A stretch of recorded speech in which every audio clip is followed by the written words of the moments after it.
ओम श्री गणेशाय नमः। राधे राधे मेरे प्यारे भाइयों बहनों माताओं व बंधुओं। भादो मास शुरू हो चुका है। बंधुओं, भादो मास में भगवान श्री कृष्ण का जन्म हुआ। बंधुओं, मैं भादो मास में आपके लिए श्री हरिवंश पुराण की कथा लेकर आई हूँ। बंधुओं, श्री हरिवंश पुराण की कथा सुनने मात्र से जिनके यहाँ औलाद नहीं है उन्हें औलाद की प्राप्ति होगी, और जिनके यहाँ धन संपत्ति की कमी है उन्हें भगवान श्री कृष्ण धन संपत्ति की प्राप्ति कराएंगे। बंधुओं, यदि आपने हमारे चैनल को अब तक सब्सक्राइब नहीं किया तो जरूर करें और बेल आइकन दबाना ना भूलें, ताकि आपको हमारी आने वाली सभी वीडियोस की जानकारी सबसे पहले हो सके। बंधुओं, वीडियो को पूरी सुनने के बाद कमेंट बॉक्स में जय श्री कृष्ण भगवान की जय जरूर लिखें। बोलो श्री कृष्ण भगवान की जय। बद्रिका आश्रम निवासी प्रसिद्ध ऋषि श्री नारायण, नर, अर्जुन आदि जीव हिरण्यगर्भ तथा नरोत्तम को और इन नर नारायण तथा नरोत्तम के तत्व को प्रकट करने वाली देवी सरस्वती को एवं देवी सरस्वती ने संसार पर अनुग्रह करने के लिए जिनके शरीर में प्रवेश किया है उन व्यास जी को प्रणाम करके अविद्या रूपी अज्ञान अंधकार को जीतने वाले इतिहास पुराण आदि ग्रंथों का पाठ आरंभ करें। सौती कहते हैं, जो व्यास जी के मुख से निकले हुए इस अप्रमेय, अतुलनीय, पुण्यदायक, पवित्र, पापहारी और कल्याणमय महाभारत को दूसरों के मुख से सुनता है, उसे पुष्कर तीर्थ के जल में स्नान करने की क्या आवश्यकता है।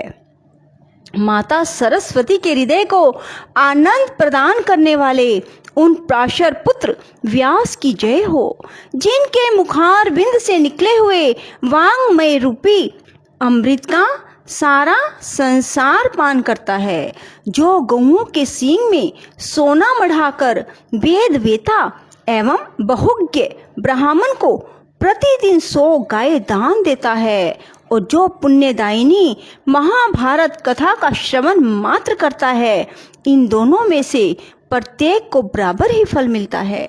जो 4000 अक्षय अन्न सत्रों से युक्त तथा इंद्र पद की प्राप्ति कराने वाले हैं, उन 100 अश्वमेध यज्ञों का अनुष्ठान करने से इस लोक में जो पुण्य प्राप्त होता है वही अनंत पुण्य इस हरिवंश ग्रंथ का दान करने से उपलब्ध होता है। यह बात महर्षि व्यास जी ने कही है। वाजपेय और राष्ट्रीय यज्ञों के अनुष्ठान से तथा हाथी जुते हुए रथ के दान से जिस फल की प्राप्ति देखी या बताई गई है, वही फल हरिवंश ग्रंथ का दान करने से मिल जाता है। इसमें व्यास जी का वचन प्रमाण है तथा महर्षि वाल्मीकि ने भी इसी महात्म का गान किया है। जो महातपस्वी पुरुष शास्त्रीय विधि के अनुसार हरिवंश को लिखता या लिखवाता है, वह रस पर लुभाए हुए भंवरे के समान भगवान श्री कृष्ण के चरण कमलों पर पहुंच जाता है।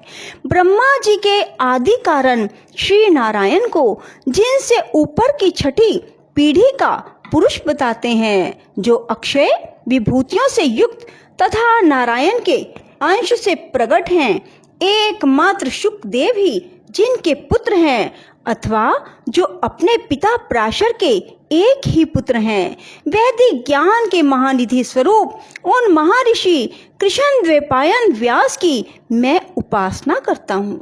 नैमिषारण्य की बात है, संपूर्ण शास्त्रों के विशेषज्ञ धर्मात्मा एवं कुलपति महामुनि शौनक ने सबके आदि कारण अंतर्यामी पुरुष पुरुहुत बहुत से यजमानों द्वारा दी गई आहुति को ग्रहण करने वाले पुरुष बहुसंख्यक उपासकों द्वारा स्तुतय श्रित एकाक्षर ब्रह्म सद सत अखिल विस्मय सत और असत दोनों से पर, कारण और कार्य दोनों के दृष्टा, पुरातन सर्वोत्कृष्ट अविकारी मंगलकारी मंगल रूप सर्वव्यापी सबके द्वारा वर्णीय पाप रहित परम पवित्र इंद्रियों के प्रेरक तथा समस्त चराचर जगत के गुरु श्री हरि को प्रणाम करके लोमहर्षण सूत के पुत्र उग्र श्रवा से इस प्रकार पूछा। शौनक जी ने कहा, सूत नंदन,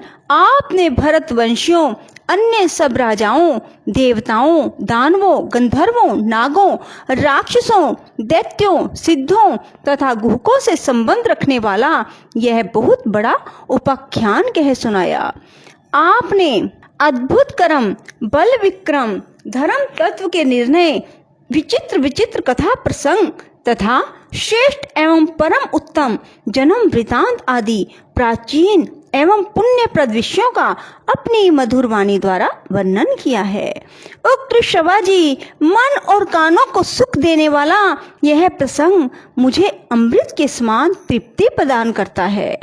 लोमहर्षण कुमार, आपने महाभारत सुनाते समय कुरु वंशियों के ही जन्म का विशेष रूप से वर्णन किया है, वृष्णि तथा अंधक वंश के वीरों के जन्म का नहीं।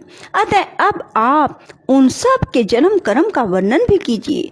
सूत पुत्र उग्र श्रवा ने कहा, शौनक जी, जन्मेजय ने व्यास जी के धर्मवेता शिष्य वैशंपायन जी से जो कुछ पूछा था उसी के अनुसार मैं आरंभ से ही वृष्णियों के वंश का आपसे वर्णन करता हूँ। भरतवंशी राजाओं के इतिहास को पूर्ण रूप से सुनकर भरत नंदन महाबुद्धिमान जन्मेजय ने वैशंपायन जी से कहा। जन्मेजय ने कहा, मुने, आपने पहले वेद के अर्थ को स्पष्ट करके विस्तृत रूप में वर्णन करने वाली अनेक अर्थों से भरी हुई जो महाभारत की कथा विस्तार पूर्वक कही उसको मैंने सुन लिया।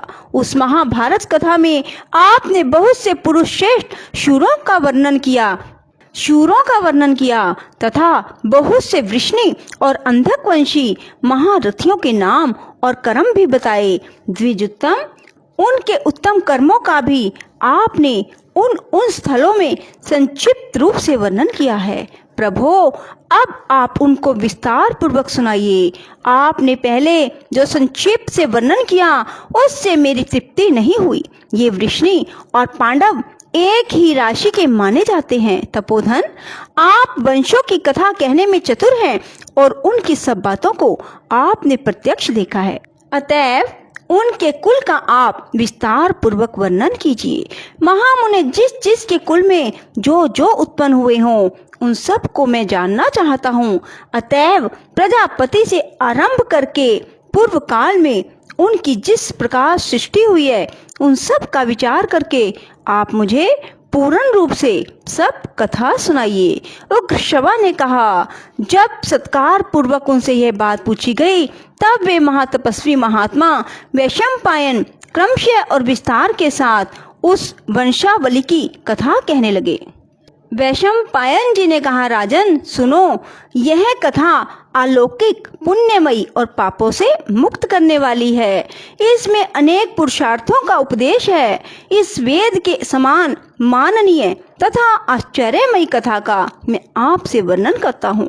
जो इस कथा को अपने हृदय में धारण करता है या इसको पुस्तक के रूप में अपने घर में स्थापित करता है अथवा बार बार इसको सुनता है, वह अपने वंश को स्थापित कर अंत में स्वर्ग लोक में प्रतिष्ठित होता है। जो नित्य सद सत स्वरूप तथा कारणभूत अव्यक्त प्रकृति है उसी को प्रधान कहते हैं। सर्वशक्तिमान पुरुष ने उसी से इस विश्व का निर्माण किया है। महाराज, तुम अमित तेजस्वी ब्रह्मा जी को पुरुष समझो। वे समस्त प्राणियों की सृष्टि करने वाले तथा भगवान नारायण के आश्रित हैं। प्रकृति से महतत्व, महतत्व से अहंकार तथा अहंकार से सब सूक्ष्म भूत उत्पन्न हुए। भूतों के जो स्थूल भेद हैं वे भी उन सूक्ष्म भूतों से ही प्रकट हुए हैं। यह अनादि काल से प्रवाह रूप से आने वाला सनातन सर्ग है। अब जैसी मेरी बुद्धि है और जैसा मैंने गुरु जी से सुन रखा है, उसके अनुसार मैं भूत सर्ग का विस्तार पूर्वक वर्णन आरंभ करता हूँ। बोलो श्री कृष्ण भगवान की जय। राधे राधे। जय श्री कृष्णा। बंधुओं, यदि आपको हमारी वीडियो पसंद आए तो इसे लाइक करें और शेयर भी जरूर करें। धन्यवाद।